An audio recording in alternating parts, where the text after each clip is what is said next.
What Prettygeeky does is we specialize specifically in helping companies and influencers learn how to grow and scale themselves leveraging technology. So it really is about best way I can explain it is you can only grow as much as you can go, especially if you're an individual or you're a solopreneur or you're an artist or you're a speaker or a writer. We help figure out how to scale yourself, leveraging technology and marketing strategies and heavily into the digital space. Funny story is I've always been an entrepreneur. I started my first business when I was 12. It was cleaning and babysitting. Not really sure how that went together, but it worked out. And then I decided to move to Austin and I started working at Dell. And I started in sales, went all the way through that process and landed at the Dell Center for Entrepreneurs. And from there, I kind of got reinvigorated with the entrepreneur process. And so I started Prettygeeky because I really wanted to be able to help just pass the hardware stage, but really kind of get into the ins and outs of the business and really looking at end to end from business strategy all the way through. And so I wanted to solve a problem. So that's how and why I went into business for myself. I think, some of the barriers to entry are, it can be, I think one of the biggest issues is trust, right? How do you pick the right person? How do you know what's going to happen when you do?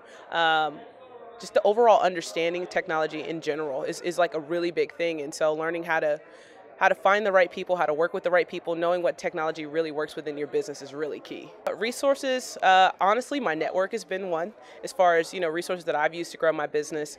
Naturally, technology. So I'm always looking at what different tools give me the best analytics so I can figure out what's tweaking and going from a marketing perspective and what's working. Also, being able to use strategic partnerships. So I learned very early you can't do everything. And so I leverage some things like co-opetition, where you find somebody maybe who's a competitor and offers something, but they may be a little bit further along than you. And we create co-opetition. So sometimes the people they say no to actually become really great clients for me because they fit into where I'm trying to go.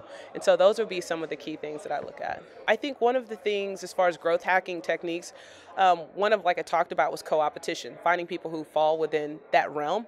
Leveraging my network has really helped. As far as failing goes, I'm somewhat still kind of in the startup space, right? So it's kind of trial and error as far as like what really works. Social's good for me, but for me, like using and leveraging my network has worked really well because I went from going, from the corporate world and building out my network very heavily the last year and a half to kind of coming over. So I really haven't had to do a whole lot of heavy marketing. So it's going to be interesting, I think, what this next year looks like as I go further to leverage, either my network or, more co-opetition and strategic partnerships. Those are like my keys to growth. Oh, it's freedom. Like it was like the transition was awesome.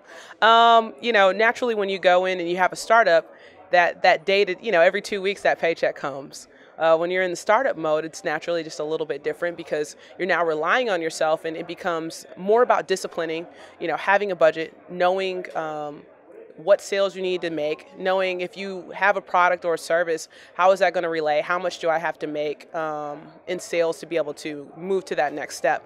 And I use a different philosophy. I'm going to give a shout out to Mike McCowitz. It's a really good book called Profit First, and that really shifted and changed how I saw my business from paying myself to growing.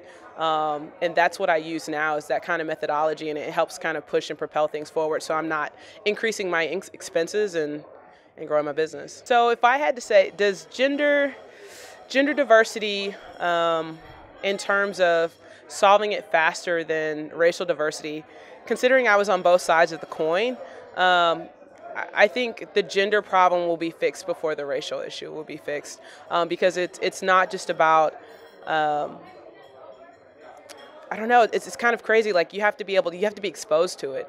And so are these, is tech being exposed in inner city schools, and is tech being exposed in historically black colleges and universities? These are all things that you have to go in and you have to reach into these communities and pull them out. And the gender conversation, I think, is always one that becomes tough because in the hierarchy of things, Silicon Valley is still predominantly male, predominantly white, and you navigate or you gravitate towards people who look like you.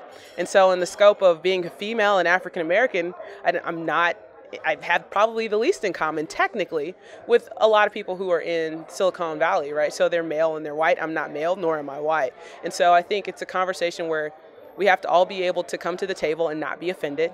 and really open that door. And how do we bridge that gap between the two? And it starts with communication, starts with understanding, starts with tolerance, and being okay asking questions.